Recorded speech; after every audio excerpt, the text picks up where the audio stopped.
Hello, everyone. I'm Eric D'Souza, and you're joining us today for another episode of Crime Writers of Canada's podcast, where we are currently having discussions with members of Crime Writers of Canada who have been nominated for an Award of Excellence in 2026. I'm very happy to have my friend Angela Douglas on the show today. Hi, Angela. How are you? I'm great. How are you? I'm good too.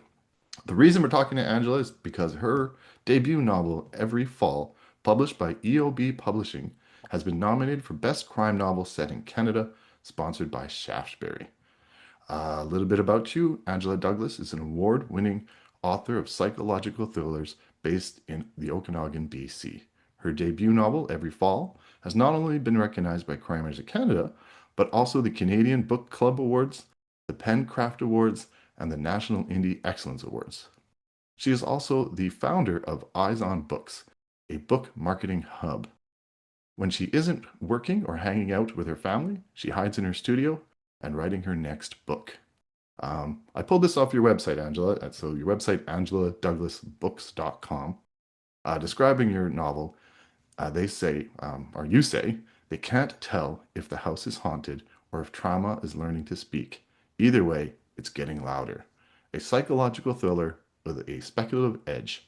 Every Fall explores the terrifying places where trauma, grief, violence, and the unexplainable collide. That doesn't actually tell us too much about your plot, but at the same time, Angela, I don't want to say much about your book because I don't want to give anything away that I shouldn't.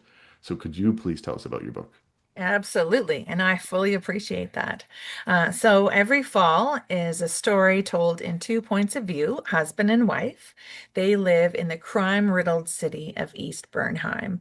Jake is a police officer. He's a beat cop. And even though the crime is rancid and it's a rough job, they feel like their family will be safe there until crime follows him home from work, threatening Bree and their child. So they decide to move further away to get away from the crime and hopefully have a fresh start. And Bree is pregnant again. So they get to their new house and all is well until Jake suffers trauma on the job. With him suffering trauma and the two of them not sleeping at all, when strange noises start to happen in and around the house, they don't know if they're losing their minds, if the bad guys have found them, or if there's something spooky going on inside the house. As writers, they train us to put your protagonist through hell. Uh, you definitely listen to that advice. I did. One thing that I found, I don't know what the right word is, brave maybe, daring of you, is telling it in first person point of view from both those people. As you mentioned, they are, well, we didn't talk about Bree, but Bree's going through her stuff. Jake's going through a lot too. Um, it's hard to read about somebody who's falling apart, who's mentally having a very hard go of it, and Mhm. still keeping your characters likable or Yeah. having empathy. The reader has to keep empathy on your characters. It's been a while since your book's been out. Have you been getting feedback from people? Like, do they like your characters or are they scared of Jake? That What are you is getting? Yeah, that's a great question. I think that the key is unlikable but relatable or unlikable but interesting. And I've had a whole lot of feedback about Jake. He is not a favorite. But some people do relate to the stuff that he's going through. And Bree is very, very relatable. I think sometimes people are shouting at her to do something, but given what she's going through, it's really hard to stand up for yourself and do things when you are suffering and you've lost your confidence and maybe some postpartum depression, add a little bit of noises and things that go bump in the night and not talking to your husband. I think, yeah, I think that it's definitely Bree is the more likable, but I've heard things about both of them.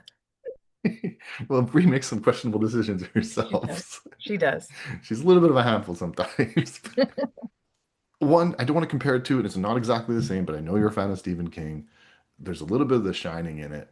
Um, and that's why I find it very interesting because Jake is a little bit like Jack Torrance as they are mentally declining.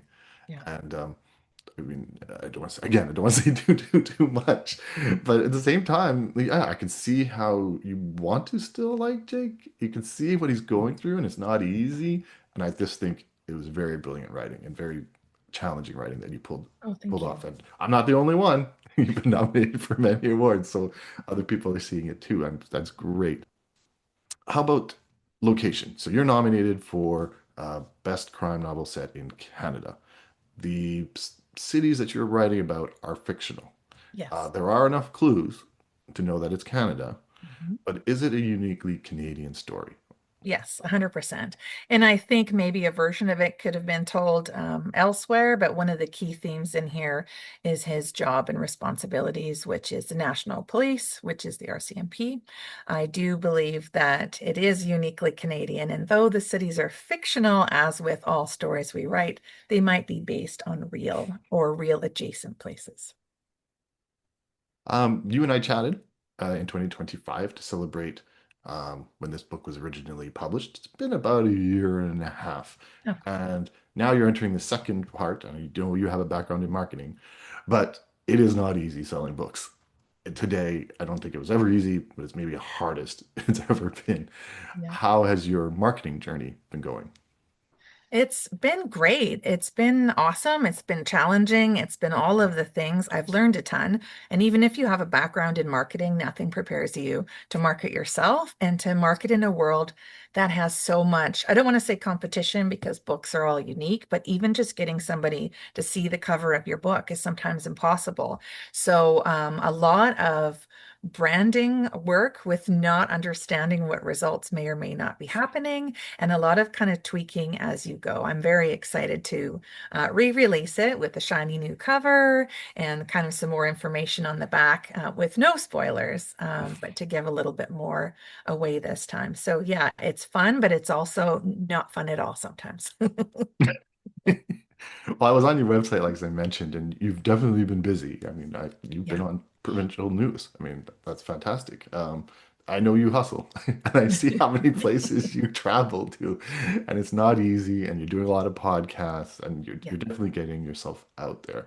Mhm. Um, do you have a preference though? Do you like going out to, like Indigo chapters and meeting people, or sitting at home quietly writing your book? We have to wear I both hats. Do you have a preference? I love both. I actually, at first, I would have said writing. I miss writing because I haven't done a lot of it lately.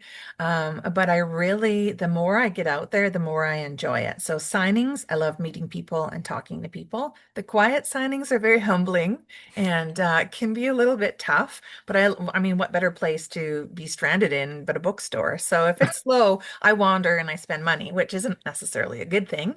I love going to conferences. In fact, I'm speaking at Montreal Mystery on the 29th of this month, and I haven't been to Montreal in a long time. So it's very exciting for multiple reasons. I've really enjoyed getting out there and meeting people and talking. I think signings are hit and miss. When they're busy, they're gold. When they're slow, humbling. That's the word. Yeah, and I saw events coming up. You're going to be at BoucherCon, Windwards Glide, Montreal. Yeah. I'm missing a bunch because you do get out there. In your Yeah. bio, it says that you were the founder of Eyes on Books, a book Yes. marketing hub. I'm not even sure what a book marketing hub is. Could you tell us Yeah. about it? It's new, so it's good. It's fine that you don't know.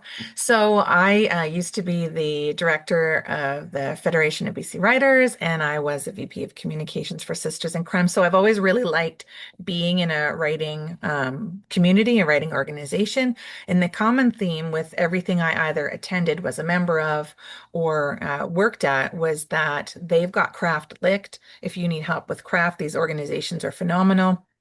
Not a lot of people do marketing, and all of us have to do marketing for ourselves. So I thought, with the background I have in the fire hose training that I had last year, just saying yes to way too many things. Some worked, some didn't. I thought, what a great way to get people together and share the information. Because I don't know about you, but every time I talk to another writer, I learn something new that I could be doing. Whether that's good or bad all the time, I don't know, but we need to share our ideas and resources because for marketing, it's okay, not story ideas.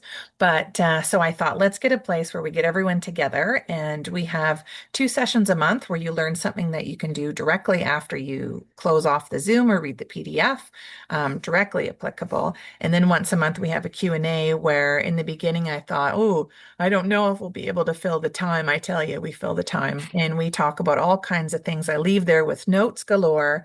Um, so sharing resources and just learning directly applicable things, it's way cheaper than paying somebody to do it for you. And it's a lot less frustrating than crying and Googling and trying to figure it out yourself. It is true. It's a tough market. It is. I know, I don't know if you've gone through the same thing, but I've given my book away for free, spent money advertising it so that people know it's for free on Amazon. I was Yeah. like, all I'm asking is a review and like crickets. I was like, 200 Crickets. people I know. download it. It's like, woo, 400 or 500 people download it and nothing. It's like, I know. And I think even just one line would be great. Even if you just loved in a row, awesome. Like that's gold to an author's heart. It doesn't have to be epic. that's very good advice. I know you have another book coming out. Yes. We have to wait a little bit longer, but could you tell us a little bit about it? Absolutely. So, The Mentor is coming out in fall, likely September, and it is when a trusted mentor is accused of plagiarizing a student's manuscript, only to learn that it is based on a true story. Murder and mayhem unfold all around her. So, it's another story told in a couple points of view, but it's in the literary world and has to do with some IP theft and all kinds of good, juicy thriller type bits. That's fantastic. I tell everyone I don't know who won these categories. I believe there's a lot of my friends in your category, but I'm going to wish you all the best of luck, Thank and you. we'll find out soon enough. Thank you, Awesome. Angela. Thank you so much, Eric.